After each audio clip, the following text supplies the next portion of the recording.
친구가 어이없다는 듯이 말도 하지 마. 이게 어떻게 우연히 만들어져 이런 기계가. 그랬더니 키러가 그 유명한 얘기를 하죠. 이 기계도 우연히 안 만들어지는데 창조자가 있다고 믿는데 우주 세계가 창조자가 없다고 말하는 당신 말이, 친구 말이, 자네 말이 이상하지 않나라고 핀잔을 줬다고 합니다. 그 이후로 그 친구는 하나님의 존재를 인정했다라는 유명한 이야기가 있습니다. 우리가 잘 아는 칼 세건의 코스모스라고 1970년에 나왔던 아주 이 천체 물리학에 관한 것은 하나의 교과서적인 책입니다. 코스모스라고 칼 세건. 다큐멘터리 많죠. 그분이 빅뱅에 대해서도 말합니다. 빅뱅에 대해서 말합니다. 우주는 빅뱅에서부터 시작되었다. 터지면서. 그러면서 진화가 시작됐다. 그런데 빅뱅 이전에는 뭐가 있는지 난 모른다. 그래 알려고 하지 말자고 말해요. 얼마나 웃긴 말이에요. 빅뱅 이후까지는 대충 본인들이 과학자들이 이론적으로 진화론을 만들 수 있대요. 그런데 그 이전에 처음에 존재했던 것을 본인이 모르니 알려고 하지 말자고 합니다. 그 유명한 스티븐 호킹도 동일한 얘기를 합니다. 내 놀라운 많은 지식으로 거기까지 인정하겠는데 빅뱅 이전은 내가 모르니 우리 모른 척하고 살자. 과학자들도 아는 거예요. 분명히 미지의 존재에 창조주가 있다는 걸 아는데 그걸 인정할 수는 없는 거예요. 빅뱅까지는 과학적으로 증명이 되니까. 근데 거기서 멈춰버리자고 말한다는 것입니다. 요즘 뜨고 있는 하버드 대학 교수, 유대인계 교수지요. 유발 하라리라고. 이 사피엔스라고 책이 있습니다. 유발 하라리가 말합니다. 유대인임에도 불구하고 하나님을 안 믿어요. 그 사람 참 이상한 사람이에요. 예수를 안 믿는 건 괜찮은데 하나님도 안 믿습니다. 인간은 진화가 되고 우연히 되었는데 빅뱅 이전은 우리가 어쩐지 모른다. 처음에 존재했던 존재는 모른다. 그냥 잊고 살자고 말합니다. 궤변이죠. 근데 성경은 천하 만물, 우주 만상이 돌아가는 것이 조화롭고 아름다운 것에 하나님이 살아계심이 증거가 된다고 분명히 말하고 있다는 것입니다. 또한 하나님은 어떻게 당신의 존재를 증명합니까? 두 번째입니다. 우리 인간의 마음에 있는 양심을 통해서, 종교성을 통해서 증거가 됩니다. 로마서 1장 19절에 말합니다. 이는 하나님을 알만한 것이 그들 속에 보임이라 하나님께서 이를 그들에게 보이셨느니라. 하나님을 알만한 것이 우리 안에 있다고 분명히 말하고 있습니다. 로마 시대에도 사도 바울에게 하나님이 어디서 말하는 사람이 많았습니다. 근데 사도 바울이 말해요. 자연을 봐라. 누가 만드는 것 같니? 창조자 없으면 이게 어떻게 되겠냐 말합니다. 또한 우리가 어떻게 태어나면서부터 양심이라는 게 있어서 선과 악을 구분하잖아요. 이거 안 될 텐데. 이거 훔쳐 먹으면 안 될 텐데. 이거 누구 때리면 안 될 텐데. 그걸 알잖아요. 그 양심을 누가 줬느냐. 그리고 전 세계 어느 부족을 가도 하나님을 몰라도 다 물 하나 떠놓고 신에게 빕니다. 그 종교성이 있어요. 원시시대부터 벽화 보면 다 제사하는 게 나옵니다. 그게 어디로부터 나느냐. 하나님이 계시다는 증거가 된다라고 분명히 말합니다. 자, 그 근거가 창세기 1장 27절 같이 있습니다. 시작.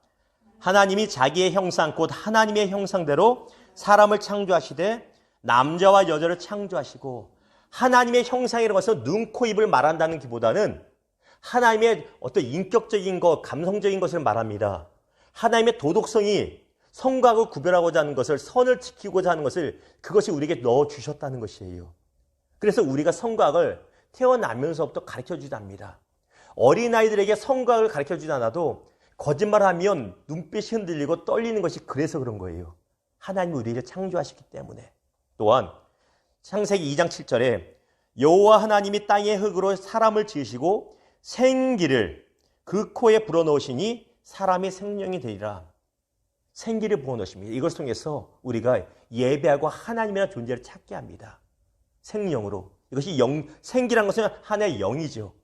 우리가 내 영적인 존재가 되어서 뭔가 모르지만 하나님을 찾는 것. 우리가 잘 아는 어디죠? 박진영이니까 JYP인가요? JYP의 대표 박진영 씨가 지금 예수를 믿죠. 믿는데 이제 구원파라고 해서 그게 문제라고 합니다만 어쨌거나 하나님의 존재를 믿습니다. 아주 오래됐습니다. 10년 더 된 것 같아요. 제가 미국에 있을 때니까. KBS인가 하는 다큐멘터리 여러분 보신 적 있습니까? 그러니까 돈을 이미 젊을 때부터 히트곡을 많이 불러가지고 돈을 벌었습니다. 근데 아무리 벌어도 마음의 빈 공간을 채울 수 없는 거예요. 오늘 우리 여러분 오시기 전에 같이 나눴던 것이 우리 안에는 하나님이 만들어주신 하나님만이 채워줄 수 있는 빈 공간이 반드시 있다고 말씀드렸거든요. 박진영 씨가 그걸 느껴서 어쩔 줄 몰랍니다. 그리고 어디가 있냐면 TV 방송 봤더니 이스라엘에 가 있어. 하나님 안 믿는데 왠지 가고 싶어 왔는데 그 땅을 혼자 성지순례하는데 뭔가가 있는 걸 자꾸만 느낀다는 거예요. 그 당시에 하나님 이 땅을 느끼기 전인데 뭔가 있다는 거예요. 자꾸만. 뭔가 있는 것 같아. 그리고 본인 삶을 돌아보니까 본인이 이걸 하려고 했을 때 누군가 막는 손길이 있는 걸 자꾸 느끼고 이걸 하려고 할 때 이 길을 가라고 인도하는 손길이 느껴진다는 거예요. 이상하다. 난 신을 안 믿는데 이게 뭘까? 그 이야기를 하고 얼마 뒤에 이제 하나님의 존재와 예수의 존재를 믿게 됩니다. 물론 구원파라고 하는 약간 문제가 있기 때문에 그걸 차지하고서라도 지금은 그래서 한 해가 예수의 존재를 제가 전제로 많이 하고 있습니다만 왜 JYP를 얘기했냐면 아무리 유명한 사람이나 아무리 못 배운 사람이나 어린이나 남녀 할 것이 모두 안에는 신에 대한 미지의 그거 생각이 있다는 것이에요. 그게 무엇 때문에? 하나님이 우리를 그렇게 만드셨기 때문이라는 것입니다. 자, 이병철 회장이 질문한 5번째입니다. 전체적으로 가지 않고 종류별로 그날 바꿔서 간다고 해서 우리 3번과 4번은 진화론에 관한 것이라 다음번에 한 번에 묶어서 가려고 떼어놨습니다. 5번째 질문이 이거였습니다. 신은 인간을 사랑했다면 왜 고통과 불행을 죽음과 주었는가? 이병철 회장의 친필입니다. 글 굉장히 잘 쓰시는 분이셨어요. 하나님이 인간을 사랑했는데 왜 사랑하는 인간한테 죽음을 주고 고통을 줍니까? 여러분도 그런 질문 해보셨죠? 저도 질문 많이 합니다. 하나님, 나 사랑한다면서 왜 이렇게 고난을 겪어야 됩니까? 왜 이렇습니까? 그런데 이 고난에 대한 문제는 수학의 답처럼 일답으로 명확한 하나의 답으로 명제될 수가 없는 것을 우리가 잘 압니다. 답으로 하나로 알 수가 없어요. 그리고 해석할 수도 없습니다. 그러다 보니 종교마다 각자의 답을 말하고 있습니다. 예, 명확한 하나의 답이 존재하지 않습니다. 힌두교와 불교와 이슬람을 보면 힌두교에서는 이렇게 말합니다. 그들의 교리는 갈말이라고 하는 교리인데 이 교리는 무엇이냐면 전생의 죄값대로 이 생에서 고난을 받는다. 우리가 많이 들어본 어떤 거요? 인과응보입니다. 야, 똑바로 살아. 나중에 너 고생한다. 인간고. 지금 고통받는 거는 전생에 네가 잘못해서야. 야, 그거 어쩔 수 없어. 전생에 달려서. 그러니까 지금 열심히 잘 살아. 다음 생에 너 부자로 태어나든가 그들은 카스트제도 계급제가 있으니까 높은 걸 태어나야 되지 않겠니? 그걸 말합니다. 불교는 열반이라는 거 들어보셨죠? 열반에 이르셨다. 열반. 열반이라는 뜻이 무슨 뜻입니까? 촛불을 끄듯이 꺼지다라는 뜻이 열반이라는 뜻입니다. 무슨 말이냐면 우리 안에 욕망, 정욕을 완전히 꺼버리면 우리 안에 고통은 사라진다. 뭘 먹고 싶다는 식탐, 먹고 싶다는 생각을 꺼버리면 먹을 게 없어도 더 이상 고생스럽지 않다. 성적인 것에 대한 성적이에요. 이 생각을 꺼버리면 더 이상 성적인 것으로 고통받지 않는다. 그러니까 다 꺼버리라는 거예요. 이게 불가능하죠. 그러더니 어떻게 합니까? 불교는 결국 현실을 도피하게 만들어버려요. 고난으로부터 도피하게 만들어버립니다. 그래서 산으로 다 들어가는데 산으로 들어가 버립니다. 이슬람은 무엇입니까? 이슬람은 운명론입니다. 이 모든 것은 네가 잘했든 잘못했든 이거 상관없이 알라가 그냥 정해놓은 거야. 그냥 알라가 전능하신 알라가 너는 그냥 이 세상에 살면서 고난 받으라고 정해놨으니 숙명론이라고 하죠. 너희의 숙명이야. 그냥 받아들이고 살아. 발버둥 치지 마. 더 힘들어. 그냥 그렇게 종으로 살고 바보답게 살고 장애 있고 살고 못 먹고 못 살아. 그렇게 말해 이 고난의 여러 가지 해석입니다. 그렇다면 우리 기독교 복음주의 기독교에서는 어떻게 보느냐? 늘 말씀드리죠. 우리의 고난은 3가지로 해석이 됩니다. 첫 번째는 나의 죄의 결과입니다. 이게 제일 큽니다.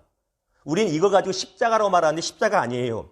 십자가는 내 죄와 상관이 없지만 내 죄의 결과로 인해서 내가 도둑질했으면 잡히면 변상하는 것이 결과고 강도살인을 했으면 감옥에 가는 것이 당연히 결과죠. 그건 결과입니다. 내 죄로 인한 고난, 이게 제일 큽니다. 그런데 그 이유가 무엇이에요? 죄에서 돌이키게 하시는 하나님의 사랑의 매라는 것이에요. 특별히 성도들을 향해서. 계속적으로 말을 안 듣고 범죄할 때 하나님이 매를 치십니다. 참다가. 그 이유가 무엇이에요? 돌이키게 하시려고, 깨끗하게 하시려고 하나님의 사랑의 매를 드시는 그 고난이 첫 번째 이유입니다. 두 번째는 하나님의 연단입니다. 훈련이고 테스트입니다. 이유가 무엇입니까? 더 크게 쓰시기 위함입니다. 그런 얘기 하죠. 하나님이 목사님을 더 크게 하시려고 연단하시나 봐요. 말은 좋은데 그런 얘기 들으면 죽을 것 같아요. 그런 얘기 들으면 누가 여러분이 힘든데 집사님 하나님이 연단하시는 거야. 이 머리로는 이해가 되는데 받아들여지질 않아. 힘들어 죽겠는데 그런 얘기 하니까 그냥 같이 울어주면 좋은데 객관적으로 막 논리적으로 얘기를 해. 그게 되게 더 듣기 싫죠. 연단. 근데 연단은 분명히 있습니다. 있어요. 사도 바울이 연단하셨잖아요. 사도 바울이 예수를 회심하고 다메섹을 회심하고 나서 10년 동안 사역을 안 하고 아라비아 사막으로 가서 훈련을 받습니다. 연단을. 성경에 한 줄 나와요. 한 줄. 우리 잘 몰라요. 그래서 그 연단을 받아요. 모세도 40년 동안 광야에서 연단을 받아요. 더 크게 준비시키기 위함의 과정이 있어요. 그리고 마지막은 이게 제일 힘듭니다. 애매한 고난. 이유를 모릅니다. 누가 당했어요? 욥이 당한 고난이에요. 오직 하나님만 그 이유를 알아요. 이 세 가지가 있습니다. 그래서 함부로 고난당한 상황에서 죄 있구나라고 판단하면 안 돼요. 내 죄의 결과라는 것을 누구만 아냐면 나만 느껴요. 하나님이 주신 것을 통해서 느낍니다. 그러나 그렇다고 해서 눌릴 필요 없어요. 회개하고 자유하면 됩니다. 근데 자꾸 마귀는 와서 네 죄 때문이야. 이것도 네 죄, 저것도 네 죄를 계속 정죄합니다. 거기에 빠질 필요 없습니다. 예수 안에 정죄함은 없습니다. 자, 기독교에 있어도 고난에 있어서 중요한 것은 무엇이냐면 기독교의 고난에 있어 그러므로 중요한 것은 고난의 이유를 밝히는 게 중요한 게 아니에요. 하나님 고난의 이유가 무엇입니까? 하나님이 욥에게 안 알려줘서 알려지지 않는 경우도 분명히 있습니다. 그래서 중요한 것은 고난을 통해서 무엇 하시는 하나님 발견합니까? 무엇일까요? 무엇 하시는 하나님? 여러분 이 단어 들어보셨죠? 섭리, providence, 섭리. 하나님의 큰 뜻이 있다는 거예요. 고난 가운데 하나님의 큰 뜻이 있고 그것을 발견한다는 것입니다. 우리 교회도 옥하는 목사님의 이 책이 있습니다. 고통에는 뜻이 있다. 읽으면 참 은혜가 돼요. 언제? 내가 고난당하지 않을 때는 은혜가 너무 돼요. 내가 고난당할 때는 별로 읽고 싶지 않아요. 이게. 근데 고통에는 분명히 뜻이 있어요. 시편 119편 71절 같이 있습니다. 시작. 고난당한 것이 아멘. 우리가 늘 말하듯이 C.S. 루이스가 말한 고난은 하나님의 확성기라고 말하지 않습니까? 고난을 통해서 하나님의 큰 뜻, 섭리를 발견하게 하시는 하나님의 목적이 있음을 기억하는 것. 그것이 기독교에서 고난의 가장 큰 목적입니다. 결론을 다시 말씀드리면 하나님이 인간을 사랑하는데 왜 고난을 주셨느냐? 가장 첫 번째 이유는 기독교적 답은 내 죄의 결과입니다.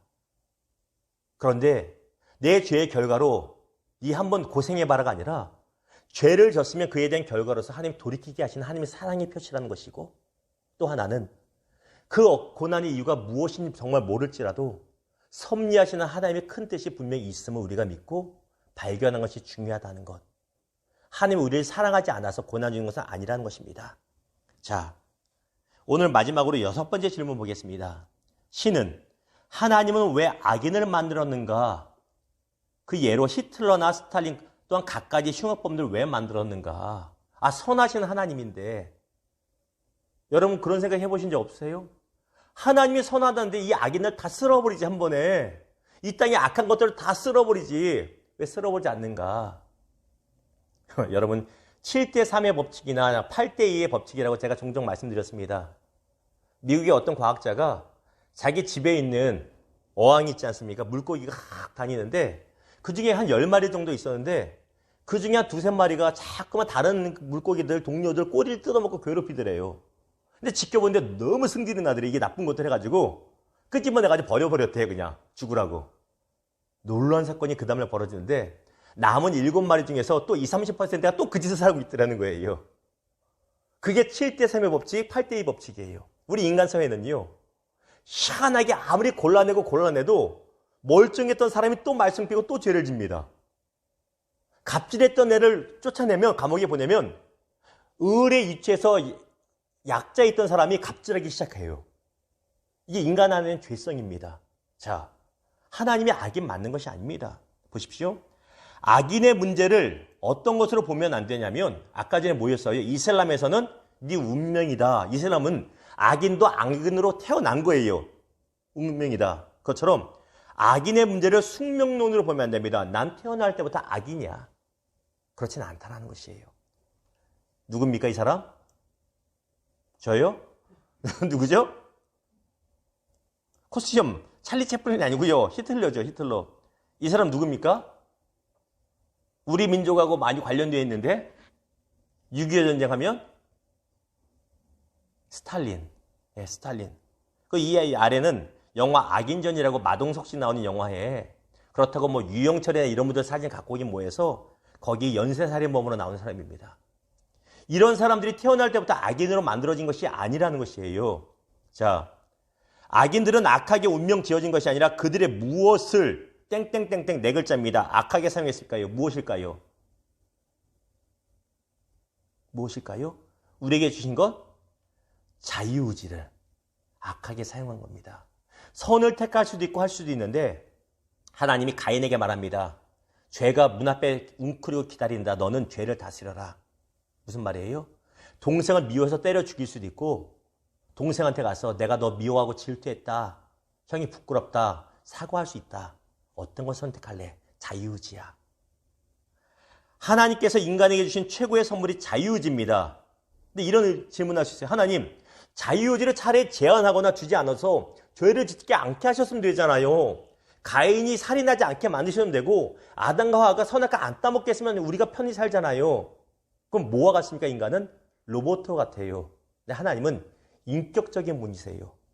우리와 함께 인격적인 교제를 나누게 하기를 원하세요. 제가 저희 집에 있는 강아지 얘기 많이 얘기하죠. 개의 얘기를. 아무리 제가 죽고 살아도 죽고 못 사는 사이를 이렇게 사랑해도요. 답답한 게 뭔지 아세요? 인격적인 교감이 안 돼요. 인격적인 대화가 한계가 너무 큰 거예요. 아무리 어린애들이 마루 인형을 갖고 놀아도 바비 인형 갖고 놀아도 어릴 때는 인격적으로 혼자 말하고 혼자 대답하지만 크면 안 하잖아. 왜? 인격적인 것이 안 되기 때문입니다.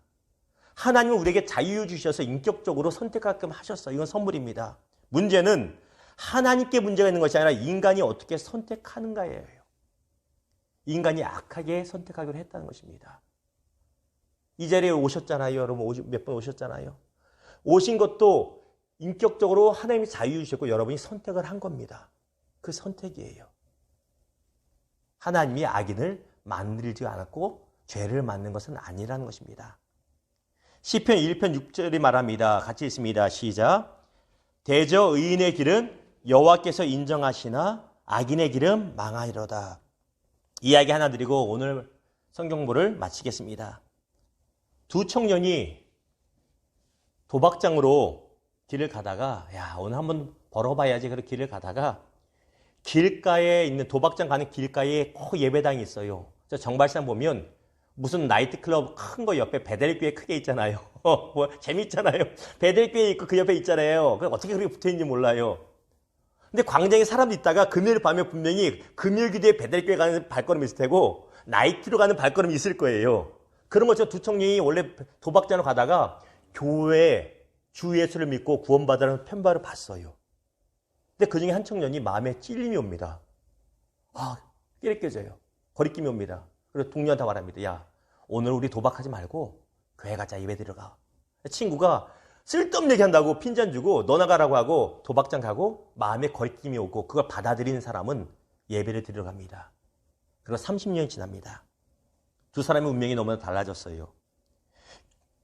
교회가 아닌 도박장으로 끝까지 간 그 친구는 감옥에 갇혀서 눈물을 흘리며 신문을 봅니다. 그날 신문 일면 기사가 무엇이냐면 그날 미국의 새로운 대통령으로 취임한 클리브랜드 대통령에 대한 이야기입니다. 그 클리브랜드가 그 사람의 친구예요. 실합니다. 30년 전에 10년의 선택이 평생을 좌우한다. 옛날 금성전지의 그 카피 로고처럼 내 마음에 하나님의 감동을 주셨는데 내가 무엇을 선택하는가. 도박장에서 계속 그런 인생을 살다가 감옥에서 여생을 마친 인생이 있고 청년 시기에 같이 놀았지만 올바른 선택을 함으로써 아름다운 기독교인과 아름다운 가정을 꾸리고 대통령이 된 클리브랜드라는 사람이 있다는 것입니다. 하나님이 그렇게 만든 게 아니에요. 내 선택입니다. 자, 오늘 마치겠습니다. 오늘 하고 또 다음 주에는 이병철 회장의 24가지 질문 중에서 또 다른 것을 가지고 좀 더 또 자세히 같이 나눠보도록 하겠습니다. 오늘 내용을 마무리하겠습니다. 이병철 회장은 별명이 무엇이었습니까? 권사님 뭐였는지 아세요? 권사님도 과거 왕년에 돈이 많아서 별로 관심이 없었죠. 이병철 회장의 별명이 돈병철이었잖아요. 돈병철. 워낙 돈이 많아서. 저도 어렸을 때 어른들이 돈병철하는 얘기를 직접 들었어요. 돈이 많은 사람이구나. 우리나라 최고의 갑부구나. 돈병철. 근데 그가 돌아가시기 한 달 전에 카톨릭 신부에게 편지 쓴 것이 이 24가지 질문입니다. 죽을 때가 됐는데 나도 이제 세상 뜰 거 아는데 마음의 공허함과 빈자리를 채울 수가 없는 거야. 그 많은 돈을 가지고도. 이거 어떡하지? 나 이렇게 죽으면 끝날 텐데 안 되는데 답을 구했는데 그걸 목사님한테 제대로 구했어야 되는데 예를 들면 한경진 목사님이 이런 분한테 줬어야 되는데 엉뚱한 데 가서 답을 못 걷고 그냥 갓대로 가신 것 같아요. 그리고 거기에 대한 답이 카톨릭에서도 차동엽 신부란 분이 내기도 하고 뭐 다른 목사님도 내고 심지어는 이만희도 냈어. 이만희도. 제가 자료 찾아보니까 신천지 이만희도 자기가 24가지 되는 답을 냈어. 자기를 중심으로. 미칠 것 같아요 아주. 그런데 기독교에서는 어떻게 보는가를 우리가 다루고 있는 것입니다. 우리 안에는 빈자리가 있습니다. 부자나 가난한 사람 빈자리 있어요. 그 빈자리 하나님만이 채울 수 있습니다. 다른 것 아니라 하나님께 채워달라고 간구하는 우리 되기를 부탁을 드립니다.